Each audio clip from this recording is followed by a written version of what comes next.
بسم اللہ الرحمن الرحیم۔ السلام علیکم اسٹوڈنٹس۔ لاسٹ لیکچر میں ہم نے مسلم لیگ کے قیام کی بات کی تھی، جس میں ہم نے دیکھا کہ 1906 میں مسلم لیگ کا قیام عمل میں لایا گیا اور یہ مسلمانوں کی ایک بہت بڑی کامیابی تھی۔ آج ہم تحریک خلافت کے بارے میں پڑھیں گے۔ تحریک خلافت بر صغیر کے تاریخ کی ایک بہت زبردست تحریک تھی اور یہ اسلامک تحریک تھی۔ اس کا ایک بہت اہم پوائنٹ یہ ہے، یہ بے شک ایک اسلامک تحریک تھی، لیکن اس تحریک میں مسلمانوں کا ساتھ گاندھی کی قیادت میں ہندوؤں نے بھی دیا اور یہ ہندو مسلم اتحاد کا ایک بہت بڑا نمونہ تھی۔ گو یہ ایک علیحدہ بات ہے کہ بعد میں جب یہ تحریک کامیاب ہونے والی تھی، گاندھی نے منافقت دکھائی اور مسلمانوں کے پیٹھ میں چھرا گھونپا اور مسلمانوں کا ساتھ چھوڑ دیا۔ تحریک خلافت کے اسباب کی بات کی جائے تو مسلمانوں کے نزدیک خلافت کا منصب انتہائی مقدس ہے اور اس کو انتہائی اعلیٰ مقام حاصل ہے۔ خلافت کو عالم اسلام کے اتحاد کی علامت سمجھا جاتا تھا۔ خلافت کی ابتدا حضور پاک صلی اللہ علیہ وآلہ وسلم کے بعد حضرت ابوبکر صدیق رضی اللہ تعالیٰ عنہ سے ہوئی، اس کے بعد خلفائے راشدین، پھر یہ خلافت موروثی طور پر بنو امیہ سے بنو عباس اور وہاں سے ترکی کی عثمانیہ خاندان کو منتقل ہوئی تھی۔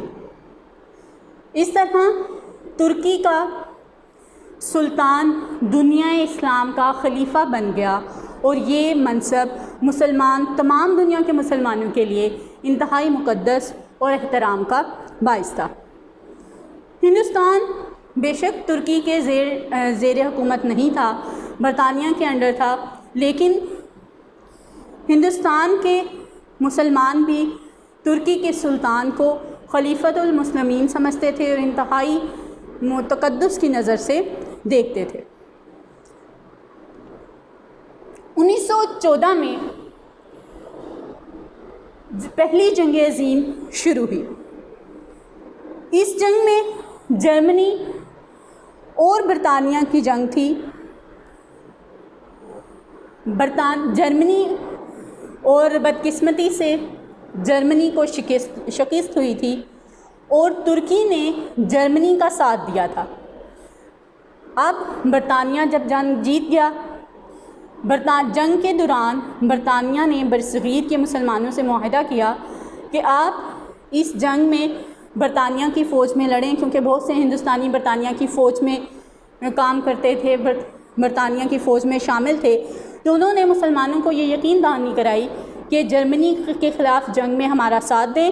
مسلمانوں نے اس شرط پہ برطانوی فوج کا ساتھ دیا کہ اگر برطانیہ جنگ جیت جاتا ہے تو جرمنی سے یا اس کے دوسرے اتحادیوں سے تو بدلہ لے، لیکن ترکی کو کوئی نقصان نہیں پہنچایا جائے گا، خلافت کو کوئی نقصان نہیں پہنچایا جائے گا۔ اور حکومت برطانیہ نے بھی ہندوستان کے مسلمانوں کو یہ یقین دہانی کرائی کہ ترکی کی حکومت کو کوئی نقصان نہیں پہنچایا جائے گا۔ لیکن جب جرمنی ہار گیا، برطانیہ جیت گیا، تو برطانیہ نے تمام وعدے فراموش کر دیے اور ترکی کو نقصان پہنچانا شروع کر دیا۔ ترکی کی جو سلطنت تھی اس کے ٹکڑے کرنا شروع کر دیے اور کہنا شروع کر دیا کہ یہ جنگ صلیب کی حلال پر فتح ہے، جس سے برصغیر کے مسلمانوں میں غم اور غصے کی لہر دوڑ گئی اور مسلمان حکومت کے خلاف ہو گئے برصغیر میں۔ اب اس غم اور غصے کی فضا میں خلافت کمیٹی کا قیام جو ہے وہ 1919 میں آل انڈیا خلافت کمیٹی کا قیام علی برادران کی قیادت میں عمل میں لایا گیا تھا اور ایک تحریک شروع کی گئی تھی ترکی کے حق میں، ترکی کے حقوق کے تحفظ کے لیے، اور اس تحریک کا نام تحریک خلافت تھا، خلافت کو بچانے کی تحریک۔ تحریک خلافت کے مقاصد کی بات کی جائے تو سب سے پہلا مقصد تھا کہ ترکی میں خلافت کو برقرار رکھا جائے۔ دوسرا مقصد تھا کہ ترکی میں موجود مقامات مقدسہ جو مسلمانوں کے ہیں وہ ترکوں کے قبضے میں رہنے چاہئیں۔ اور تیسری چیز کیا تھی کہ ترکی کی سلطنت کو ٹکڑے ٹکڑے نہ کیا جائے اور ترکی کی حدود وہی رہنی چاہیے جو جنگ سے پہلے ترکی کی تھیں۔ قائدین کی بات کی جائے، مولانا محمد علی جوہر، مولانا شوکت علی، مولانا حسرت موہانی، مولانا ظفر علی خان، مولانا ابوالکلام آزاد، حکیم اجمل خان، یہ تمام جو لوگ تھے تحریک خلافت کے اہم قائدین تھے۔ تحریک کی سرگرمیوں کی بات کی جائے، مارچ 1920 میں مولانا محمد علی جوہر کی قیادت میں ایک وفد جو ہے برطانیہ گیا تھا اور دیگر یورپی ممالک میں گیا تھا، اور اس وفد میں کون سے افراد شامل تھے؟ مولانا عبدالباری، مشیر حسین کدوائی، مولانا سلیمان ندوی، یہ تمام لوگ شامل تھے۔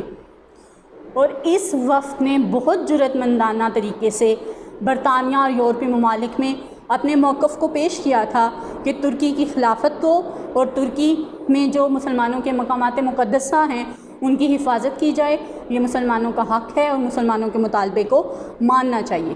لیکن برطانوی وزیر اعظم جو ہے اس نے مطالبات ماننے سے انکار کر دیا تھا۔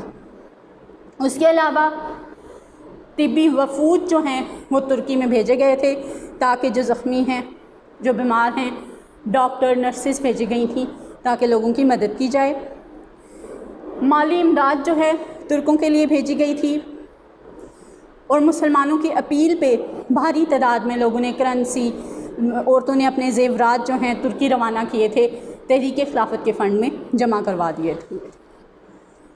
برصغیر کے مختلف شہروں اور قصبوں میں بڑے بڑے جلوس نکالے گئے تھے، ہڑتالیں کی گئی تھیں، مسلم رہنماؤں نے، عوام نے بہت سی گرفتاریاں پیش کی گئی تھیں، اتنی گرفتاریاں ہوئی تھیں کہ جیلوں میں جگہ باقی نہیں رہی تھی۔ تحریک خلافت میں مولانا محمد علی جوہر جو کہ علی برادران ہیں، مولانا محمد علی جوہر اور مولانا شوکت علی جو ہیں ان کی والدہ بی اماں نے بڑا ہی اہم کردار ادا کیا تھا، بہت حوصلہ دیا تھا، اور ہر زبان پر یہی نعرہ تھا، بولی اماں محمد علی کی، جاں بیٹا خلافت پہ دے دو۔ مسلم صحافت کی بات کی جائے تو مسلم صحافت نے بھی بڑا اہم کردار جو ہے وہ ادا کیا گیا تھا۔ مولانا ظفر علی خان نے ذمہ دار، مولانا ابوالکلام نے، کلام آزاد نے، الحلال، اور مولانا محمد علی جوہر نے کامریڈ و ہمدرد اخبار کے ذریعے جو ہے مسلمانوں کے دلوں کی جو آواز تھی وہ لوگوں تک پہنچائی تھی۔ معاہدہ سیورے 1920 کو پیرس میں طے پایا، اور اس معاہدے کی روح سے ترکی پہ انہی دنوں میں جب وفد جو ہے برطانیہ گیا ہوا تھا اور وفد کے مطالبات نہیں مانے گئے تھے، انہی دنوں میں معاہدہ سیورے جو ہے وہ طے پہ آ گیا۔ اس معاہدے کے مطابق ترکی پہ بھاری تاوان عائد کر دیا گیا، اس کے بیشتر علاقے اس سے چھین لیے گئے۔ فلسطین، عراق، اردن، برطانیہ، شام، فرانس، ان تمام کو برطانیہ کے حوالے کر دیا گیا تھا۔ استنبول کو بین الاقوامی شہر کی حیثیت دے دی گئی، اس کا مطلب ترکی سے اسے علیحدہ کر دیا گیا۔ بڑی فوج کی تعداد کم کر دی گئی، فضائیہ اور بحریہ کو بالکل ختم کر دیا گیا۔ گاندھی کی کردار کی بات کی جائے تو گاندھی نے تحریک خلافت میں مسلمانوں کا بہت ساتھ دیا تھا۔ عدم تعاون کی تحریک ہے وہ گاندھی کے مشورے سے شروع کی گئی تھی۔ حکومت نے جتنے القابات دیے تھے وہ حکومت کو واپس کرنے، احتجاج کے طور پہ واپس کرنے کی بات کی گئی تھی، اور بہت سے مسلمانوں نے، حالانکہ بہت کم لوگوں نے خطابات واپس کیے تھے، لیکن پھر بھی اس کا اثر حکومت پہ ہوا تھا۔ سرکاری ملازمتوں سے استعفے کی بات کی گئی تھی، بہت سے مسلمانوں نے سرکاری ملازمتیں چھوڑ دی تھیں۔ تعلیم چھوڑ کے طلباء کو کہا گیا کہ سرکاری جو ادارے ہیں وہاں تعلیم نہ حاصل کی جائے، ان کا بائیکاٹ کیا جائے، گرفتاریاں دی جائیں،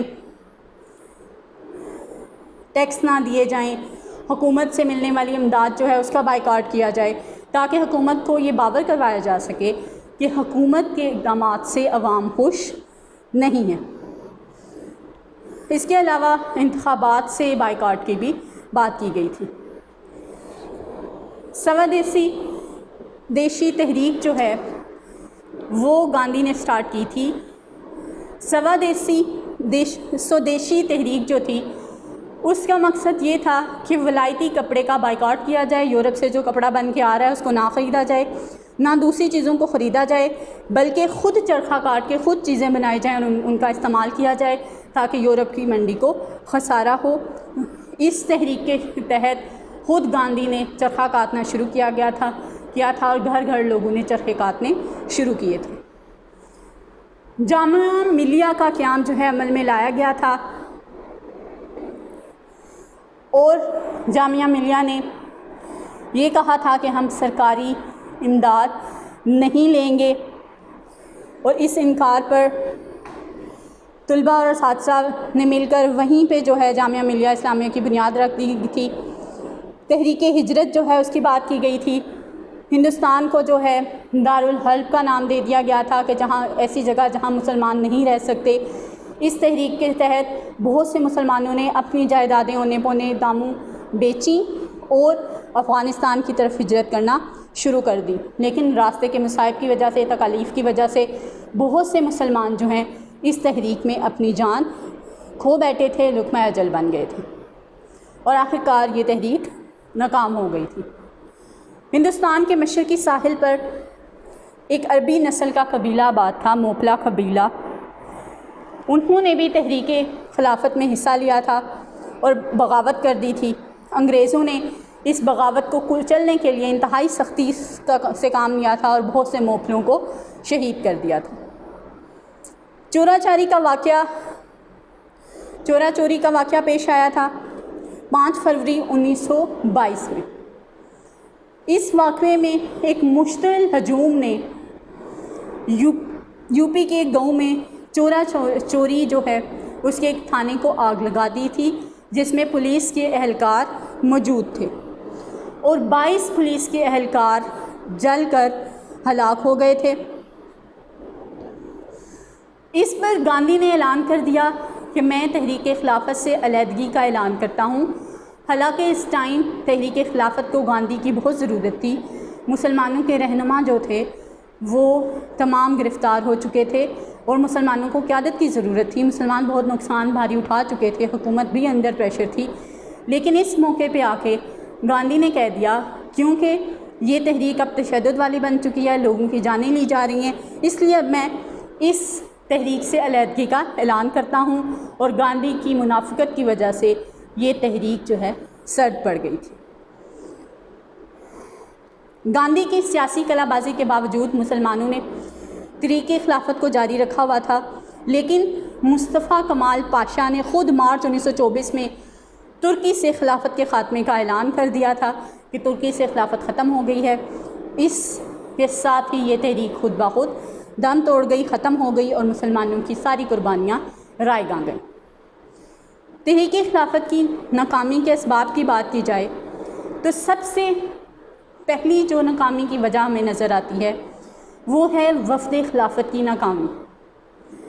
برصغیر سے مسلمان رہنماؤں پر مشتمل وفد جو ہے یورپ گیا تھا اور وہاں برطانیہ گیا، وہاں اپنے مقاصد سے آگاہ کیا، لیکن حکومت نے ان کے مطالبات ماننے سے انکار کر دیا تھا۔ یہ بھی ایک بہت بڑی وجہ تھی کہ تحریک خلافت ناکام ہوئی۔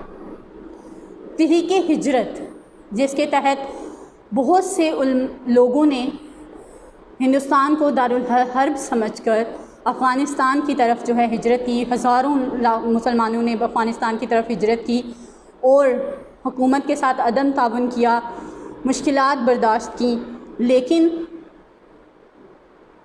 بہت سے لوگ جو ہیں اس سے بہت سے لوگوں کی جانوں کا نقصان ہوا۔ یہ بھی تحریک جو ہے تحریک خلافت کی ناکامی کی وجہ بنی تھی۔ علی برادران جو کہ تحریک خلافت کی قیادت کر رہے تھے، علی برادران گرفتار ہو گئے تھے۔ ان کی گرفتاری کی وجہ سے یہ تحریک بہت زیادہ متاثر ہوئی تھی۔ ان کے علاوہ تحریک میں حصہ لینے والے بہت ہی کم مسلم رہنما تھے، ان کو بھی گرفتار کر لیا گیا تھا۔ اب قیادت جو ہے صرف اور صرف گاندھی کے ہاتھ میں آ گئی تھی۔ جب قیادت گاندھی کے ہاتھ میں آ گئی تو گاندھی نے چوری کے ایک معمولی سے واقعے کو وجہ بنا کر اس تحریک کے خاتمے کا اعلان کر دیا تھا اور اس سے علیحدگی کا اعلان کر دیا تھا یک طرفہ کہ میں اس تحریک کا حصہ نہیں ہوں، جس کی وجہ سے یہ تحریک شدید متاثر ہوئی تھی۔ ترکی میں بے شک بہت سی مسلمانوں نے قربانیاں دیں، بہت جدوجہد کی، بہت سے جو ہیں مصائب اٹھائے، اس کے باوجود یہ تحریک کامیاب نہ ہو سکی۔ اس کی ایک وجہ ترکی میں خلافت کا خاتمہ تھا کہ خود مصطفیٰ کمال پاشا جو کہ وہاں کے اس وقت خلیفہ تھے، انہوں نے خلیفہ کے اختیارات کو محدود کر دیا اور 1924 کو جو ہے باقاعدہ طور پہ خلافت کو ختم کر دیا۔ اس طرح اس تحریک کا جو مقصد تھا خلافت کو بچانا، وہ خود بخود ختم ہو کر رہ گیا۔ یہ تھا ہمارا آج کا ٹاپک۔ یہ ٹاپک بہت اہم ہے، اس ٹاپک کو بہت اچھی طرح سے آپ نے یاد کرنا ہے۔ لانگ کویسچن کے لیے یہ بہت زیادہ اہم ہے، شارٹ کویسچنس کے لیے بہت زیادہ اہم ہے۔ آپ کی بک کے اینڈ میں شارٹ کویسچنس گیون ہیں، انہیں آپ نے اچھی طرح سے پڑھنا ہے اور یاد کرنا۔ اللہ حافظ۔